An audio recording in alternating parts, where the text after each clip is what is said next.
ตอนนี้เราอยู่ที่ร้านอุ้ยอิ่มไม่ยั้งทะเลซีฟู้ดครับอำเภอท่าใหม่จังหวัดจันทบุรีครับติดกับหาดเจ้าหลาวนะครับนี่พามาดูอาหารทะเลสดๆนะครับให้บริการนะครับวันนี้เราจ่ายไปหัวละ 499 นะครับสำหรับผู้ใหญ่เด็ก 199 เท่านั้นเองนะครับแมงดาตัวโตๆครับเนี่ยเท่าฝ่ามือนะครับเนี่ยดูครับหมึกตัวโตๆครับนี่ครับพวกหอยพวกนี้นะครับมาดูครับโอ้โหมีให้เลือกมากมายครับหอยครับ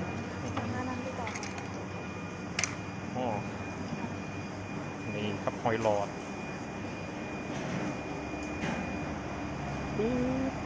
ทะเลเครื่องเคียงทั้งหลายครับโอ้เยอะแยะไปหมดนะครับของหวานอาหารกินเล่นนะครับสำหรับเด็กก็มีนะครับได้ทั้งหมด3เตานะครับเป็นหม้อทองเหลือง1เตาแล้วก็เตาปิ้งย่าง2เตานะครับโอ้โหเดี๋ยวจะลองกินดูว่าเราจัดให้หนักๆเลยนะครับวันนี้ครับ